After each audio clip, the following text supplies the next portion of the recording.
Hello student, this is the next part of the chapter physical features of India. और इस part में हम discuss करेंगे about the Indian desert. The Indian desert lies toward the western margins of the Aravalli hill.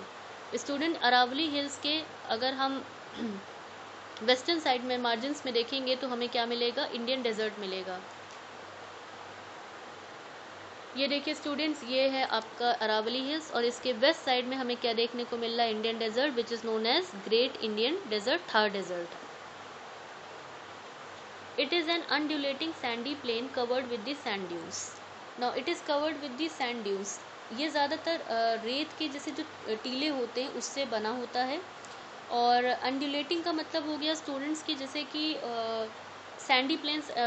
Undulating का मतलब हो गया कुछ इस तरीके से, मैं आपको बता रही हूँ, जैसे कि इस तरीके से, ऐसे अंडुलेटिंग सैंड ड्यून्स, इस तरीके से ऊपर से नीचे तक इस तरीके के प्लेन्स आपको देखने को मिलेंगे, which is covered with the sand dunes, ज़्यादातर रेत के जो टीले होते हैं।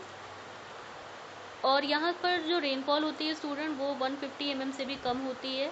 और यहाँ का क्लाइमेट बहुत ही एरिड होता है, सूखा होता है, वेजिटेशन भी ज़्यादा नहीं होता है। और streams appear during the rainy seasons. और अगर आपको यहाँ पे स्ट्रीम्स जो नदियाँ देखने को मिलेंगी वो सिर्फ रेनी सीजन में दिखेंगी, जब बारिश होगी तभी देखने को मिलेंगी, अदरवाइज़ वो डिसअपियर हो जाती हैं, गायब हो जाती हैं, क्योंकि पानी की कमी होती है स्टूडेंट्स, रेनफॉल होती नहीं है, तो जो थोड़ा बहुत भी पानी होता है वो सॉइल जो है ऑब्जर्व कर लेती है।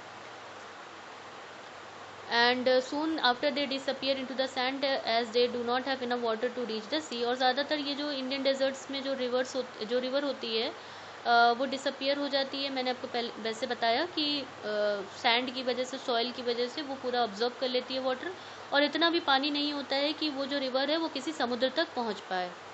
और या इस रीजन की जो सबसे लार्जेस्ट रिवर है वो जो है उसका एग्जाम्पल दिया हुआ है, वो लूनी रिवर है।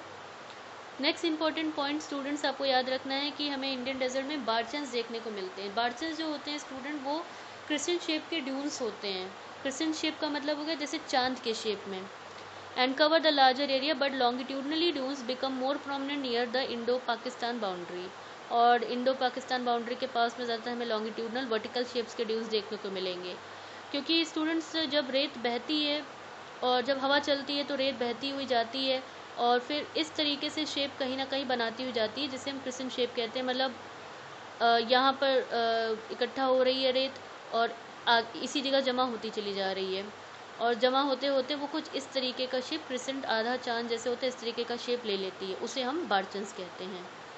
आई hope this part is clear to you, and in the next chapter we will discuss about the coastal plains. Thank you.